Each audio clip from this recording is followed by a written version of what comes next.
Assalamualaikum warahmatullahi wabarakatuh dan selamat siang teman-teman sekalian. Kami dari kelompok 3 akan mempresentasikan tentang hasil observasi kami, yaitu di daerah Erlangga yang bertema masyarakat multikultural. Sebelum lanjut dalam materinya, izinkan kami memperkenalkan diri terlebih dahulu. Perkenalkan, nama saya Pasai Iksan Satriani. Nama saya Mikael, nama saya Dama. Nama saya Vitalia Bordenggolan. Nama saya Saci Komidori. Nama saya Putri Angel.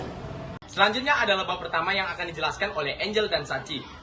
Bab 1, pendahuluan. A. Latar belakang. Multikulturalisme merujuk pada keberagaman budaya dalam masyarakat yang hidup berdampingan secara harmonis. Dalam era globalisasi, interaksi antar budaya meningkat akibat mobilitas manusia yang tinggi, baik karena migrasi, perdagangan, pendidikan, maupun teknologi komunikasi.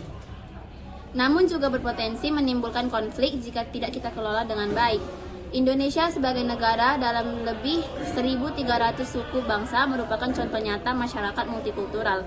Semboyan Bhinneka Tunggal Ika mencerminkan semangat persatuan dan dalam keberagaman.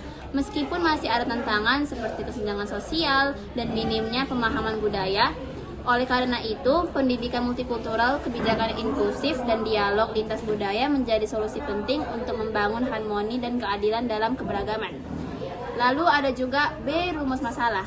Bagaimana distribusi mayoritas agama, budaya, dan kultur dalam suatu wilayah tertentu.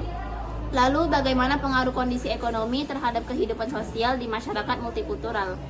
Lalu bagaimana kondisi geografis mempengaruhi pola kehidupan sosial dan ekonomi masyarakat. C. Tujuan masalah. Yang pertama, menganalisis distribusi mayoritas agama, budaya, dan kultur dalam suatu wilayah tertentu. Yang kedua, mengidentifikasi pengaruh kondisi ekonomi terhadap kehidupan sosial di masyarakat multikultural. Yang ketiga, mengkaji bagaimana kondisi geografi dan mempengaruhi pola kehidupan sosial dan ekonomi masyarakat. D. Manfaat penelitian. Yang pertama, akademis. Sebagai referensi bagi penelitian mengenai hubungan agama, budaya, ekonomi, dan geografi dalam masyarakat multikultural. Yang kedua, praktis. Memberikan wawasan bagi pemerintah atau lembaga sosial dalam merumuskan kebijakan untuk menjaga keharmonisan sosial. Yang ketiga, sosial. Meningkatkan kesadaran masyarakat akan pentingnya toleransi dan kerjasama dalam lingkungan multikultural. Selanjutnya adalah bab kedua yang akan dijelaskan oleh Dava dan Pita. Bab 2, pembahasan. Daerah yang kami teliti adalah daerah Erlangga. A. Mayoritas agama. Dari yang kami teliti, di daerah tersebut terdapat agama Islam, Kristen, dan Buddha, tetapi mayoritas agamanya adalah Islam. B. Kehidupan sosial. Kehidupan sosial di daerah Erlangga itu masyarakat dengan baik walaupun beda agama, rasa kekeluargaan tinggi, dan masalah sosial yang kami ketahui yaitu tidak ada tawuran, melainkan narkoba. Rata-rata di atas usia 18 tahun tidak ada anak sekolah yang narkoba. C. Ekonomi. Rata-rata keadaan ekonomi di daerah tersebut itu menengah ke bawah, yang menengah ke atas itu sedikit dan masih perlu bantuan pemerintah. Rata-rata pekerjaannya pedagang dan pekerja bangunan-bangunan, ada PNS tapi sedikit. D. Budaya. Kebiasaan masyarakat Erlangga biasanya tolong menolong, kehidupan sosialnya tinggi, salah satu contohnya seperti rewang. E. Kultur. Rata-rata suku di daerah ini adalah suku Batak dan suku Jawa. Acara adat di daerah ini masih berlanjut dengan baik dan tetap dilakukan seperti rewang. F.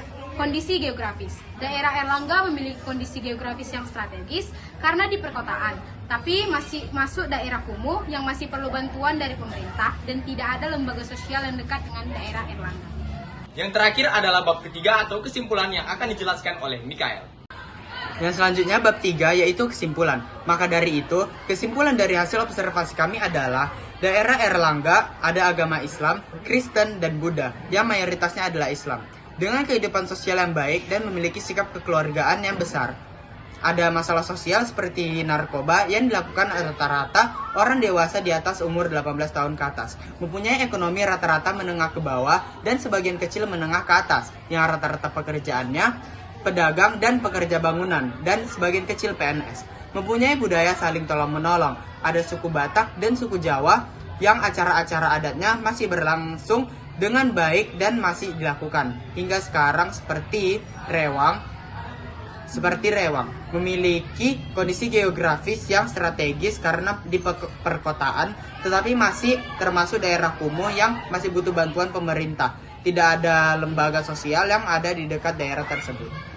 Berikut adalah bukti fisik seperti gambar atau video dari hasil observasi di lingkungan Airlangga. Selanjutnya adalah daftar pustaka. Yang pertama adalah observasi langsung di Airlangga hari Sabtu tanggal 22 Februari 2025. Yang kedua adalah wawancara dengan Ibu Suzana yang dulunya seorang PNS, sekarang menjadi Kepala Lingkungan Bogor hari Sabtu tanggal 22 Februari 2025. Sekian presentasi video dari kami. Jika ada pertanyaan, tanya di kolom komen ya.